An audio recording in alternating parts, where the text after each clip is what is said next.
बिस्मिल्लाहिर्रहमानिर्रहीम। अस्सलाम वालेकुम। ये पार्ट 25 है। आज हम आपके लिए किताब ला रहे हैं कलंदर ज़ात। ये एक मुकम्मल किताब है। आवाज तालियां मुसन्निफ अमजद जावेद। ये किताब 1874 सफ़ात पर मुश्तमिल है। तो आइए सुनते हैं पार्ट नंबर 25 सफ़ा नंबर 240 से।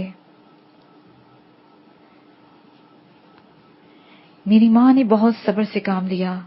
वो न सिर्फ तेरे जुल्म सहती रही बल्कि सब्र से आज के वक्त का इंतजार करती रही। क्या उसकी सिर्फ यही सजा थी कि वो एक मजबूर, बेवा और गरीब औरत थी? मैं अब तुझे क्या कहूँ, उसने कहना चाहा तो मैंने उसके होंठों पर उंगली रख दी। फिर बोला, देख, कुदरत के खेल कितने निराले हैं। तूने मेरी माँ के बारे में अपनी नीयत खराब की थी, उस पर जुल्म किए, उसे मजबूर करते रहे। अब तेरी बेटी मेरे घर में है, मैं इसके साथ जो मर्जी करूं, तू मुझे नहीं रोक सकता। रोक सकता है? देख जमाल, वो मेरी जवानी की भूल थी, मैं बहक गया था। तू मुझे माफ कर दे और सोहनी को यहां से जाने दे। मैं तेरे पांव पड़ता हूं। सरदार ने मिन्नत भरे अंदाज में दोनों हाथ जोड़ते हुए कहा, ये तो कुदरत का खेल था, वरना मैं तुझे वैसे ही कत्ल करना चाहता था। मैंने कहा तो उसने हसरत भरी निगाहों से मुझे देखा। फिर बोला, तू मुझे मार दे, मुझे कोई दुख नहीं होगा, लेकिन वादा कर, मेरी बेटी को हराम नहीं करेगा, उसे यहां से दूर भेज देगा। मैंने कुछ नहीं करना सरदार, अब जो कुछ करना है तेरे शाहजेब ही ने करना है। मैं बड़े सब्र से इसे बर्दाश्त करता चला आ रहा हूं, सिर्फ इसी दिन के लिए। सारी जिंदगी तेरे बच्चे कुत्तों की तरह जायदाद पर लड़ते रहेंगे। चाहिए तो ये था कि तू जिंदा रहता और ये तमाशा खुद अपनी आंखों से देखता, लेकिन मेरा वादा है कि तूने मेरे हाथों ही मरना है। मैंने बड़े सुकून से कहा तो उसने गैर महसूस अंदाज में अपना हाथ सरहाने की तरफ बढ़ाया, जिसे मैंने महसूस तो कर लिया मगर कुछ न कहा। मैं ये देखना चाहता था कि वो क्या करना चाहता है। अगले ही लम्हे उसने अपने सरहाने के तले से पिस्टल निकाल लिया। मैं हंस दिया और फिर एक झटके से हाथ मारा तो उसका पिस्टल दूर जा गिरा। यूं अकेले को मारना, बकवास बंद कर। तूने जो जुल्म किए हैं उन्हें याद कर और मरने के लिए तैयार हो जा। मैंने कहा ही था कि उसने शोर मचाने के लिए मुंह खोला। मैंने पूरी कुव्वत से घोंसा उसके मुंह पर दे मारा, फिर चश्मे जदन में पंडली के साथ बना हुआ हंजर निकाल दिया। वो दहशतज़दा हो गया। फिर मैंने उसे मजीद वक्त नहीं दिया। अगले ही लम्हे मैंने उसके गले पर हंजर फेर दिया। खून की तेज धार निकली। मैं बचता हुआ उठ गया। वो अपने बिस्तर पर हरहराते हुए तड़पने लगा। मैं बड़े सुकून से इसका तड़पना देखता रहा।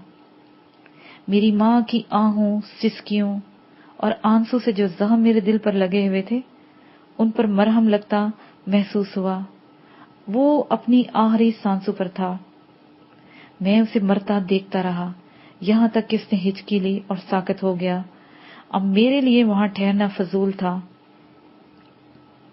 मैंने हंजर को पिंडली की बुलेट में उड़सा, पिस्टल निकाला और बाहर की जानिब लपका। मैंने पूरी एहतियात से दरवाजा खोला, फिर राहदारी में झांका, वहां कोई नहीं था। मैं जिस रास्ते से आया उसी तरह वापस पलटने लगा। बालकनी से उतरते हुए मैं भागते हुए मुलाजमीन के क्वार्टर्स तक गया। वो इसी तरह सुकून और मजे से सो रहे थे। मैंने लोहे वाले दरवाजे को खोला और हवेली से बाहर आ गया। बाहर घुप अंधेरा था। मुझे एहसास नहीं था कि मैंने हवेली में कितना वक्त गुजारा। मुझे यकीन था कि छाका वहीं कहीं होगा। मैं तेजी से फसलों के दरमियान से होता हुआ कच्ची सड़क तक गया, जहां सामने ही छाका खाल की मुंडेर पर बैठा हुआ था। मुझे देखते ही खड़ा हो गया। उसने सरगोशी में हंकारा भरा। इसका मतलब था कि मैं क्या करके आ रहा हूं। तब मैंने उसे आहिस्तगी से जवाब दिया, मार दिया सरदार को, अब चल नहर किनारे। उसने मेरी बात का कोई जवाब न दिया, ना ही कुछ तबसरा किया। वो फौरन पलट गया। हम आगे पीछे तेजी से फसलों के दरमियान चलते चले गए, यहां तक कि नहर किनारे उस जगह आ गए जहां छाके ने बाइक छुपाई हुई थी। उसने जल्दी से बाइक निकाली, स्टार्ट की। तब तक मैं पीछे बैठ गया। उसने बाइक बढ़ा दी। हम नहर किनारे चलते हुए नूर नगर का चक्कर काटकर दूसरी तरफ से गांव में दाखिल हो गए। गांव में सन्नाटा था। मेरा ख्याल है तू घर में ना सो, मेरी तरफ चला, छाके ने सलाह दी। नहीं, इस तरह शक हो सकता है, मैं घर में ही रहूंगा, मैंने कहा। तो रास्ते में छाके का घर आ जाने पर उसे उतारा। फिर मैंने अपने घर की जानब बढ़ गया। अंधेरे गांव की सुनसान गलियां पार करता हुआ मैं अपने घर के दरवाजे पर जा पहुंचा। गेट अम्मा ने ही खोला। मैं बाइक लेता हुआ सहन चला गया। बाइक खड़ी करके मैं वापस पलटा तो अम्मा के साथ सोहनी दलान में थी। वो दोनों ही सवालिया अंदाज में मुझे देख रही थी। मेरे कपड़ों पर जा बजा खून के छींटे थे। मैंने पिंडली से बंधे हुए बुलेट में से खंजर निकाला जो अब भी खून आलूद था। वो मैंने अपने हाथ पर रखते हुए कहा, अम्मा, ये खून उस बगैरत इंसान का है जिससे बदला लेने का सबक तूने मुझे बचपन में दिया था। मार दिया मैंने सरदार शाहदीन को। ये कहते हुए मैंने अम्मा के चेहरे पर देखा जहां जीत की खुशी का हमार था। माँ के चेहरे पर खुशी का वो इजहार था जिसमें किसी मकसद की तकमील का अंसर होता है। दुनिया में बहुत कम लोग हैं जो अपने मकसद की तकमील अपनी जिंदगी में देख पाते हैं और उस खुशी का सुरूर वही जानते हैं। ऐसा ही कुछ इस वक्त मेरी माँ के चेहरे पर था। उस लम्हे मैंने सोहनी के चेहरे की तरफ देखा। वो सुर्ख था, गाल हद से ज्यादा सुर्ख थे, आंखें भींची हुई और लब भी भींचे हुए थे। सरदार शाहदीन कुछ भी था और कैसा ही था, आखिर उसका बाप था। उसका दुख फितरी था। वो एक लफ्ज भी नहीं कह पाई थी। मैं उसके बाप का कातिल उसके सामने कत्ल का इजहार भी कर रहा था। ये बहुत ही जज्बाती लम्हात थे। मैं वहां ज्यादा देर नहीं रुका। मेरे हाथ में खंजर यूं ही पकड़ा हुआ था। तभी मेरी माँ होले से कहा, जा इसे साफ करके अपना आप भी धो ले, इसका गलीज खून तुम्हारे बदन पर नहीं होना चाहिए। मैंने सुना और सोहनी की तरफ देखे बगैर बाथरूम की तरफ चल दिया। मेरी माँ ने मुझे वहीं कपड़े दे दिए और पुराने कपड़े ले जाकर उन्हें आग लगा दी। ये मुझे उस वक्त पता चला जब मैं बाथरूम से बाहर आया। कपड़े जल चुके थे। मैं अंदर नहीं गया। मुझे सोहनी के दुख का एहसास था, मगर मैं उसे कोई दिलासा नहीं दे सकता था। इसलिए मैं अपनी जाए पनाह छत पर चला गया। वही मेरे लिए सुकून का गोशा था। मैंने सारे हथियार वापस अपनी जगह पर रखे, अपनी पसंदीदा पिस्टल ली और छत पर पड़ी चारपाई पर आ लेटा। इस वक्त मैं अपने अंदर उतरी हुई तमानियत को महसूस कर रहा था। नया पैराग्राफ। इस वक्त रात का दूसरा पहर चल रहा था। अस्पताल में खामोशी थी। जसपाल की आंखों में नींद का शायबा तक नहीं था। वो एक टुक हरपरीत के चेहरे पर देख रहा था जो हाबावर दवाइयों के जेर असर महवे हाब थी। वो जिस वक्त यहाँ पहुंचा था उसे सीसीयू वार्ड में मुंतकिल कर दिया गया था। अनुजीत ने निजी कमरा में हरप्रीत को रखा और उसके जाग जाने का इंतजार कर रहा था। जसपाल ने इसे जाने के लिए कहा ताकि वो आराम कर ले। वो इसे आराम करने का मशवरा देता रहा। यूं कुछ बहस के बाद जसपाल उसे रिजॉर्ट में भेजने में कामयाब हो गया। वो गाड़ी लेकर निकल गया। तब से जसपाल उसे देखता जा रहा था। उसकी सोचें उसे अपने हिसार में लिए हुई थी। वो उस वक्त तक बहुत कुछ सोच चुका था। अगरचे उसे बहारत आए बहुत थोड़े दिन हुए थे, लेकिन वो ये समझ चुका था कि यहाँ महज जंगल का कानून चल रहा है। जिसकी ताकत है वो ही अपनी मनमानी करता है। पता नहीं कब वैंकूवर में एक बहस के दौरान किसी बंदे ने एक बात की थी बहारत के बारे में। वो उसी पूरी सच्चाई के साथ दिखाई दे रही थी। उसने कहा था कि भारत पर इल्जाम है कि वो एक सेकुलर मुल्क है, जबकि हकीकत ये है वहाँ हिंदू राज कर रहे हैं। चंद हिंदू खानदानों ने पूरे मुल्क के लोगों को यरमगाल बनाया हुआ है। वो मजहब को एक हथियार के तौर पर इस्तेमाल करते हैं। हिंदू धर्म में चूंकि ताकत की पूजा की जाती है, इसलिए वो ताकत ही की इबादत करते हैं और उसी को मानते भी हैं। अगर सामने कमजोर है तो हिंदू पूरी ताकत इस्तेमाल करके उसे कुचल देने में जर्रा बराबर भी नहीं हिचकिचाते, लेकिन अगर सामने से कोई ताकतवर आ जाए तो फिर कुत्ते की दुम की तरह अपनी दुम दबाकर कोने में लगकर बैठ जाते हैं। यही उनकी हुकूमत का फलसफा है और यही उनकी हार जा पॉलिसी की बुनियाद। वो भारत और भारतीय माशरे को समझ गया था। यहाँ सिर्फ कमजोर को दबाया जाता है और ताकतवर के साथ दोस्ती का ताल्लुक बनाने की हर मुमकिन कोशिश करते हैं, लेकिन हिंदू अपनी फितरी मुनाफकत नहीं छोड़ सकते। ऐसा होता है कि हर एक कौम का अपना एक खास मिजाज होता है। ये मिजाज माहौल से नहीं बनता, बल्कि उन नजरियात की वजह से खुद ब खुद बन जाता है जो वो कौम रखती है। अब ये एक अलग बहस है कि इसमें मोरसी असरात ज्यादा शदीद होते हैं कि वो अपनी नजरियात को अपनाने पर मजबूर कर देते हैं, या नजरियात आइंदा आने वाली नस्लों की विरासती हैसियत में शामिल हो जाते हैं। वो इन्हीं ख्यालों में उलझा हुआ था कि हरप्रीत के कराहने की आवाज आई। वो चौंक गया और फौरन ही उसके करीब चला गया। हरप्रीत होश में आ रही थी। उसने जल्दी से इसका हाथ अपने हाथों में ले लिया। लम्स का एहसास पाकर हरप्रीत ने आंखें खोली और मुस्कुराने की मोहूम सी कोशिश की, जिस पर जसपाल के मन में प्यार भरी लहर सरायत कर दी और वो बेहद जज्बाती हो गया। तब उसने लरसती हुई आवाज में कहा, कैसी हो? इस पर वो बोलने के लिए कोशिश पर नाकाम हो गई। उसके लब ही लर्जे, बाकी बात आंखों से कह दी और वो तड़प कर रह गया। प्रीति, ये सब कुछ मेरी वजह से हुआ, मैं इस पर शर्मिंदा हूं। तुम मौत, उसने कुछ कहना चाहा तो हरप्रीत ने इसका हाथ अपने हाथों में दबा लिया और आंखों में यही तासर था कि वो ऐसी बात ना कहे। मैं जानता हूं कि तुम्हें मेरी बात अच्छी नहीं लग रही, लेकिन यही हकीकत है प्रीति। तुम बस जल्दी से ठीक हो जाओ।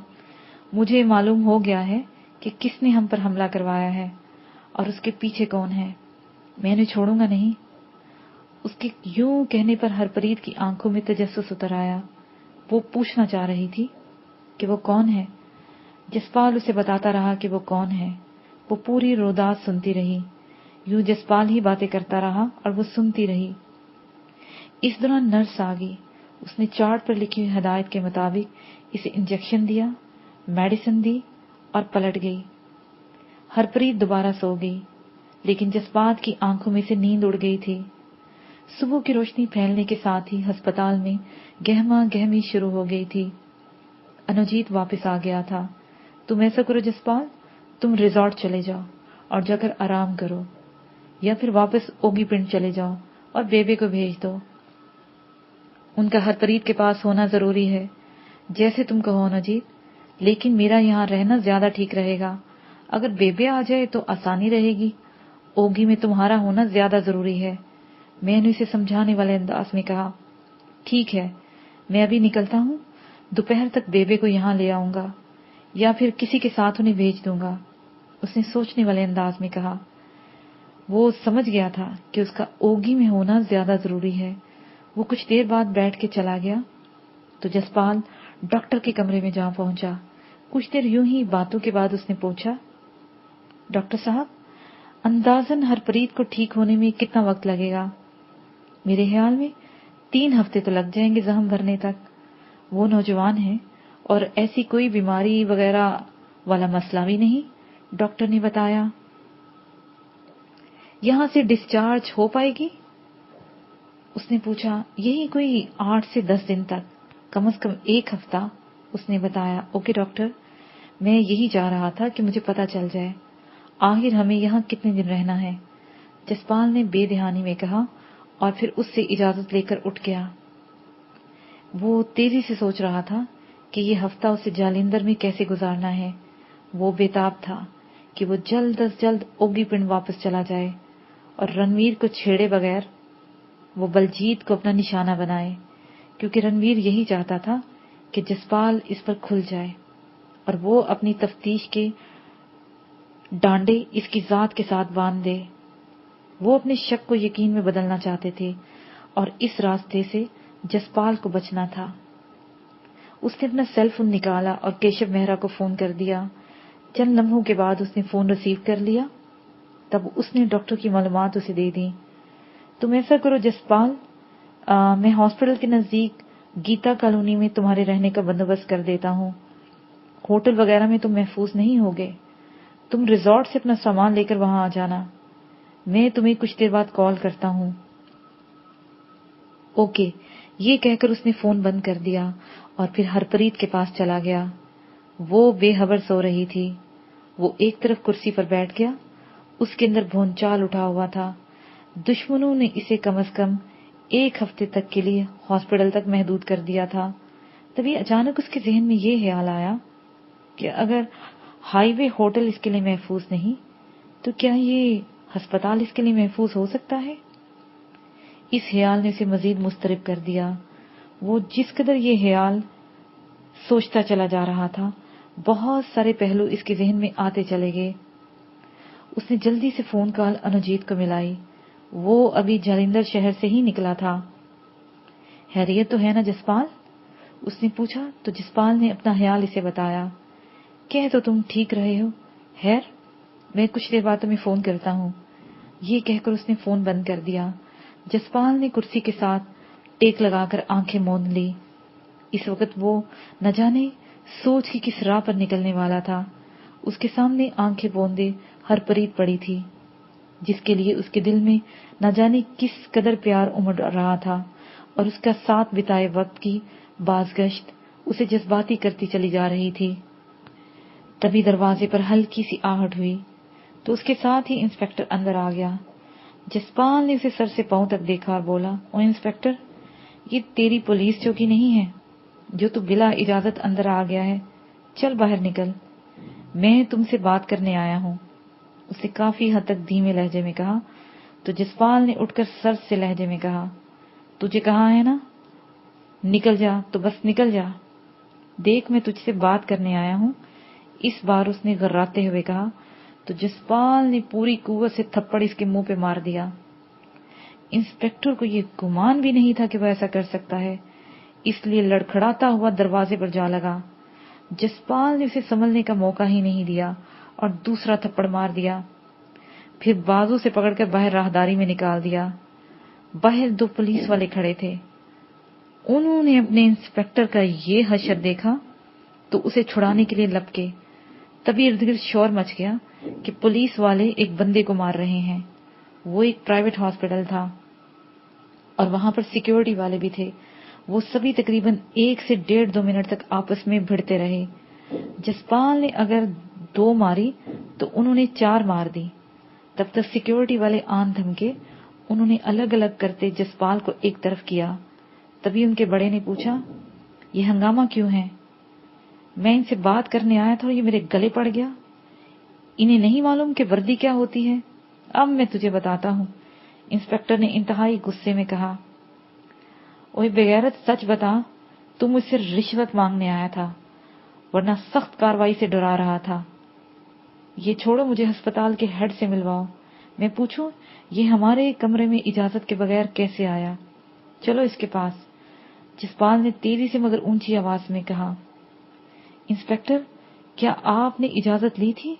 सिक्योरिटी गार्ड ने पूछा। हमें क्या इजाजत लेने की जरूरत है ओए? इंस्पेक्टर ने भन्ना कर कहा। तो चलो फिर हेड के पास, वही आपका फैसला करते हैं, सिक्योरिटी ने कहा। तू हमें रोक के दिखा, इंस्पेक्टर ने गुस्से में कहा। तो जसपाल ने एक और थप्पड़ मजीद जड़ दिया और चीख कर बोला, मैं रोकूंगा तुम्हें, तू यहां से जाकर दिखा। इस चीखो पुकार में लोगों का रश बढ़ने लगा था।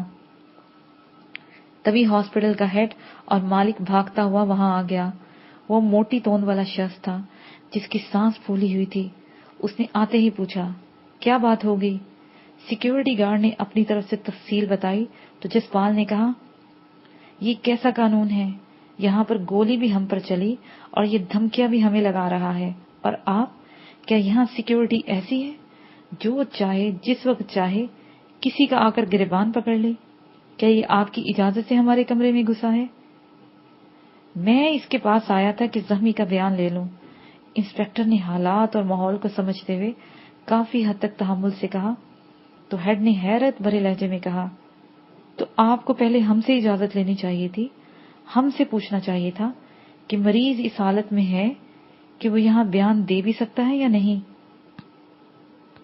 یہ تو کوئی طریقہ نہیں، میرے پاس اتنا وقت نہیں تھا، انسپکٹر نے کہا۔ تو جسپال بولا، اسے اپنے کمرے میں بٹھائیں اور میڈیا کو یہاں بلوائیں، اس کے سامنے اس کا چہرہ ننگا کریں۔ کل سے اس کو حملہ آور کو پکڑ کر دیا ہے اور اس نے کچھ نہیں کیا اور بیان لینے یہاں پہنچا ہے۔ یہ لفظ اس کے منہ میں ہی تھے کہ اسے کیشو میرا کا چہرہ دکھائی دیا، اس کے ساتھ کچھ لوگ بھی تھے۔ اس نے آتے ہی صورتحال کے بارے میں آگاہی لی اور ہیڈ کو اپنا تعارف کرا کے بولا، یہ اب آپ کی ذمہ داری ہے کہ آپ اس انسپکٹر کے خلاف کیس بنوائیں، اسے اپنے کمرے تک محدود رکھیں، میں ابھی میڈیا والوں کو بلاتا ہوں۔ یہ کہہ کر اس نے اپنا سیل فون نکالا اور نمبر پش کرنے لگا۔ تب ہیڈ کی جان پر بن گئی، ظاہر ہے معاملہ میڈیا میں گیا تو اس کے ہسپتال کے بارے میں غلط تاثر جانے والا تھا۔ وہ منت بھرے لہجے میں بولا، آپ ذرا ٹھہریں، ہم آفس میں بیٹھ کے بات کرتے ہیں، آئیے۔ یہ کہتے ہوئے اس نے میرا بازو پکڑا اور اپنے آفس کی جانب چل پڑا۔ انسپکٹر حالات کی نزاکت کو بھانپ گیا تھا۔ ممکن ہے آفس میں سکون سے بیٹھنے تک عقل آ گئی ہو۔ اس نے سب کے بیٹھتے ہی معذرت خانہ لہجے میں کہا، بلا شبہ مجھ سے غلطی ہوئی ہے، مجھے آپ سے اجازت لے کر ان کے کمرے میں جانا چاہیے تھا، میں اس پر معذرت خواہ ہوں۔ وہ تو ٹھیک ہے، تم آئے کس لیے تھے؟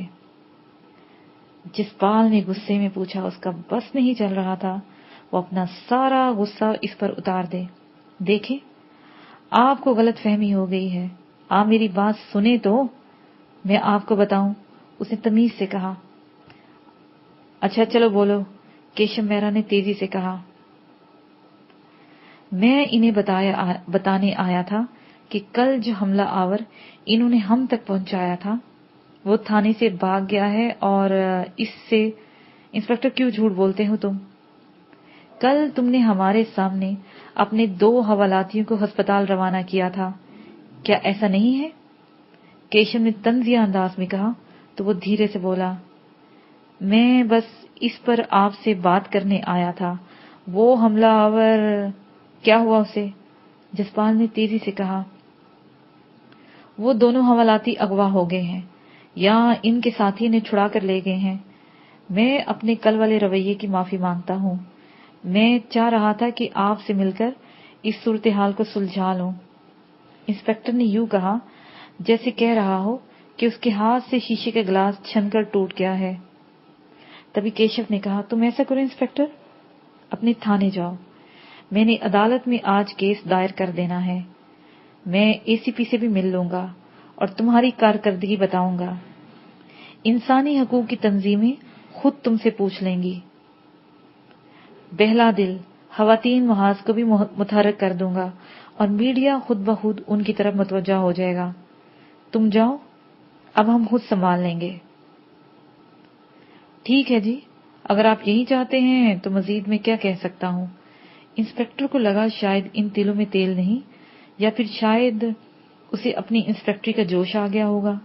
یہ دونوں باتیں اپنی جگہ بجا، لیکن جسپال سمجھ رہا تھا اسے انسپکٹر رنویر اور اس کے ڈپارٹمنٹ کی پوری آشیرواد حاصل ہے۔ وہ وہاں سے اٹھا اور تیزی سے نکلتا چلا گیا۔ تبھی کیشو مہرا نے ہیڈ کو مخاطب کرتے ہوئے کہا، دیکھیں جناب، آپ نے بھی سن لیا ہوگا کہ اصل میں معاملہ کیا ہے، آپ فوراً اپنے متعلقہ اداروں کو اطلاع دیں، اس واقعے کی آپ اپنا تحفظ کر لیں، ممکن ہے کل کہیں جواب دہی ہو جائے۔ جسپال یہ اچھی طرح سمجھ رہا تھا کہ یہ محض دھمکی ہے، ممکن ہے مستقبل میں ایسا کچھ نہ ہو۔ جس وقت کیشو مہرا نہیں آیا تھا اس کے دماغ میں یہ کہیں بھی نہیں تھا کہ اس واقعے کو وہ کیسے استعمال کر پائے گا، لیکن اس کے شاطر دماغ نے طے کر لیا کہ وہ تو محض اپنا غصہ انسپکٹر پر اتارنا چاہتا تھا۔ وہ دونوں ہیڈ کے کمرے سے باہر آ گئے تھے اور پھر تیزی سے ہرپریت کے کمرے کی طرف چلے گئے۔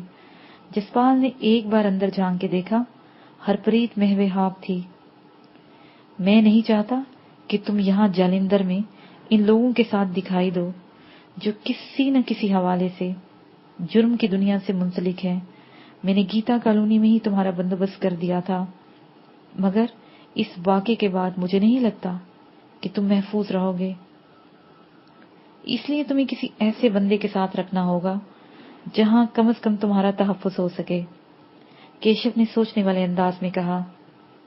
लेकिन यहाँ हरप्रीत, जसपाल ने कुछ कहना चाहा तो वो बोला, ये अनुजीत की जिम्मेदारी होगी। दुश्मन हमें एक जगह महदूद कर देना चाहते हैं, ऐसा नहीं होना चाहिए। हमें महदूद करने से उन्हें क्या फायदा होगा? उसने पूछा। वो हमें दीवार के साथ लगाकर ये देखना चाहते हैं कि हम मदद के लिए किसकी तरफ देखते हैं या कौन हमारी मदद को आता है। इससे सारा मामला आसानी में समझ में आ जाएगा। दूसरा, हमारे एक जगह महदूद हो जाने से अगर इन पर कोई हमला नहीं होता तो वो समझ जाएंगे। तुम इनके सामने भी रहो लेकिन इन्हें नुकसान भी पहुंचा दो। मैं यही चाहता हूं। अब करना क्या है? फौरन तुम ओगी में चले जाओ और तुम्हारा आमना सामना बलजीत से हो जाए। शर्त यह है कि वो तुम पर हमला आवर हो। मुलाजमीन की सूरत में कुछ बंदे तेरे साथ भेज दूंगा। ठीक है, अनुजीत आ जाए तो मैं ओगी पिन चला जाऊंगा। ओके, मैं दोपहर 2 बजे के करीब तुझे रिजॉर्ट में मिलता हूं। मैं तुझे बताऊंगा कि मैंने क्या किया है। ये कहकर उसने कलाई पर बंदी घड़ी उस पर वक्त देखा और बाहर निकलता चला गया। वो चंद लम्हे कमरे के बाहर खड़ा रहा, फिर हरप्रीत के पास जाकर बैठ गया। वो हनूज महवे हाथ थी, उसके चेहरे पर पिलाहट वाज़िया थी और वो इसमें खोया हुआ था कि अनुजीत का फोन आ गया। जसपाल, अस्पताल में क्या हंगामा हो गया? खत्म होकर खत्म भी हो गया। ये कहकर उसने एहतसार से सारी बात कह दी। तब वो बोला, मैं 1 घंटे में हॉस्पिटल आ जाता हूं, लेकिन मेरे आने से पहले ही कुछ लड़के वहां आ जाएंगे। अब हरप्रीत की जिम्मेदारी मुझ पर है। मैं इंतजार कर रहा हूं। जसपाल ने कहा तो उसने सिलसिला मुनक़ता कर दिया। तकरीबन 1 घंटे के बाद फुप्पो कुलजीत कंवर के साथ अनुजीत आ गया। उसने आते ही कहा, जसपाल, अब तू आजाद है, जो चाहे कर, मैं हरप्रीत को संभाल लूंगा। पुत्र, ये हालात तो कुछ भी नहीं है, इससे आगे बहुत सख्त हालात आने वाले हैं। दुश्मन बहुत ताकतवर है और ये जंग कब तक रहेगी इसका कोई पता नहीं। मेरी हरप्रीत तो 1-2 हफ्ते बाद ठीक हो जाएगी, लेकिन रब तेरी खैर करे। दुश्मन तेरी ताक में है। रब खैर करेगा फुप्पो, तू दिल थोड़ा ना कर। मुझे ओगी पिंड जाने दे, फिर मैं बलजीत सिंह को भी देख लेता हूं और रणवीर को भी। एक ना एक दिन तो आमने सामने होना ही है। उसके लहजे से गुस्सा छलक रहा था। जो कुछ भी है पुत्र, लेकिन जंग में जोश से ज्यादा होश की जरूरत होती है। तेरे दुश्मन ताकतवर ही नहीं, इंतहाई चालाक भी हैं। मैं आपकी बात ज़हन में रखूंगा फुप्पो जी।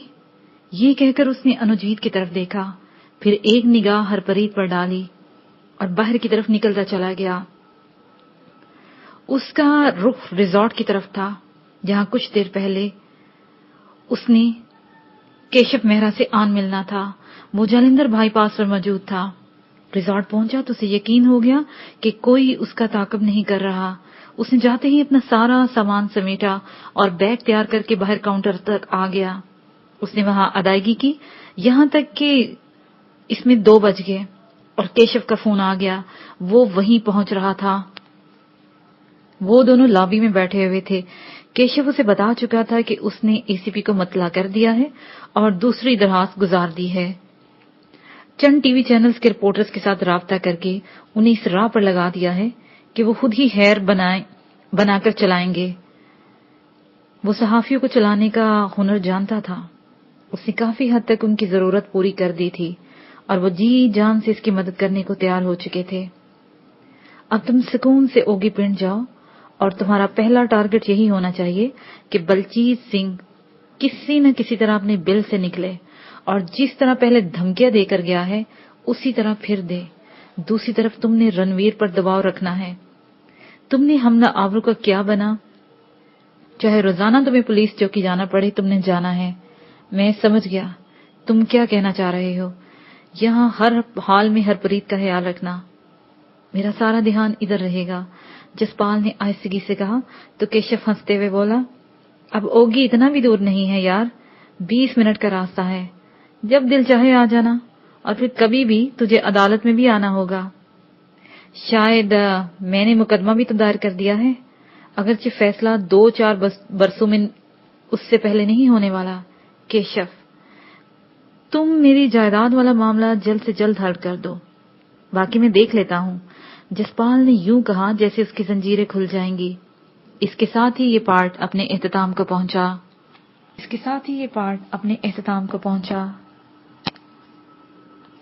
तुम उधर ही रहना, मैं आ रहा हूँ, ये कहकर वो पुलिस स्टेशन की लोकेशन पूछने लगा।